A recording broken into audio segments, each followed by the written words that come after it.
Welcome back. We're in conversation with Bharat Puri and Piyush Pandey. Gentlemen, it's been a delight, it's been an honor speaking to you about this occasion, which itself is an occasion to remember for everyone.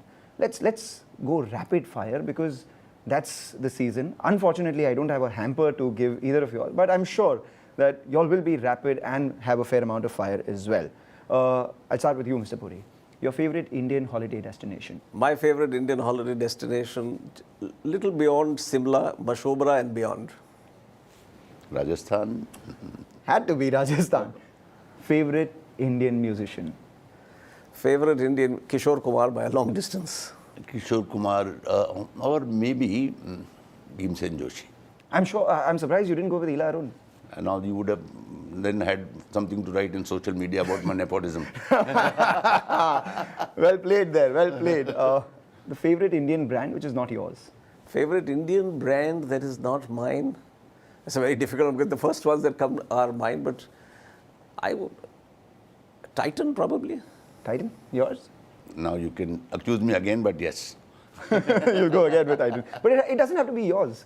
No. It's something that you would have worked on. If you definitely don't want mine, then it's Haldiram. Okay. Wow, that's a great brand. Favorite Indian? Could be someone from history, could be someone from the present, could be someone you worked with, etc.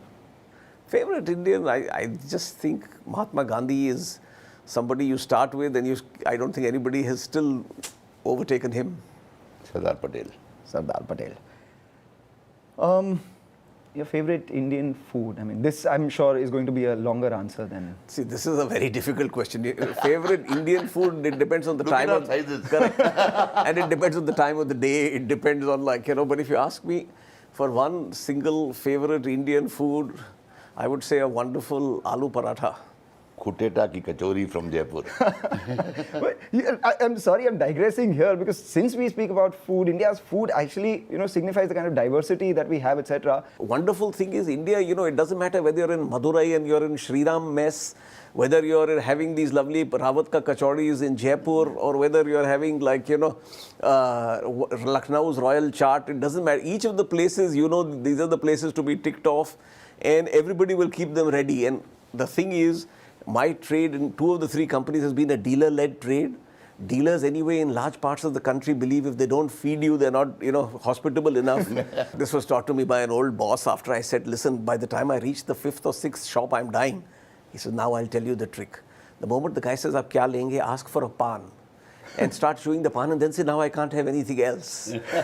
So these are the tricks you learn along the way. Most beautiful experience, I was shooting with Mr. Bachchan. Right. With the tribals in Gujarat in Saputara, close to Nasik. And there was a shot of Mr. Bachchan having a piece of, or a bite of the meal that the tribal lady was making. And the shooting guy is Shujit Sarkar and he had got sandwiches and us all for Mr. Bachchan and me for the lunch. And Mr. Bachchan, after the first shot, he said, Piyush, come here. So I went there. I said, sandwich mat khana. There was a red roti of some wheat, not bajra, but very bajra type, or some wheat, it looked very reddish, and a bamboo ka achar. We ate that stuff. I've never had food like this. So you will discover India in the smallest of places and each time it's magic. I have a problem when I go out of the country. I don't have a problem in the country.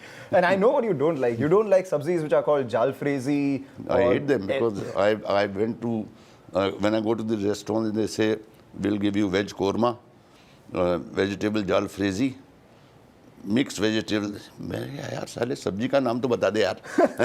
वो भिंडी है कि टिंडा है कि तोरी है. I want to have a sabji with a name.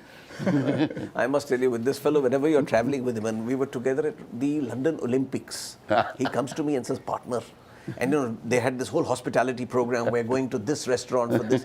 He says, partner, ye wala bunk karenge kahan? Just in this little lane here, I found this Nepali fellow who's got a good Indian restaurant, we'll go there. Well, food in India.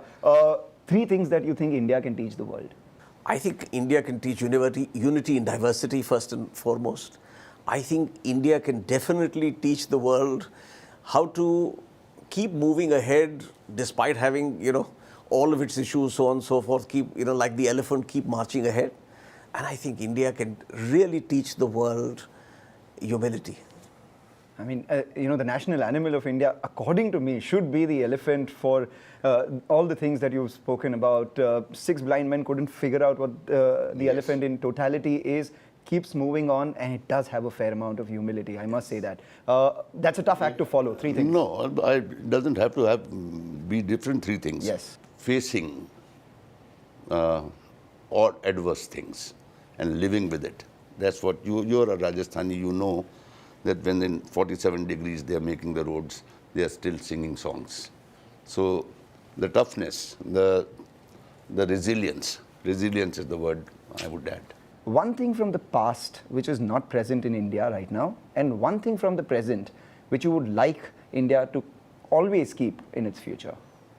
One thing from the past that is not present now is the ability to spend time. I still remember when Piyush and me, when we were younger and we were the creative fellow, he was the creative fellow and I was the client.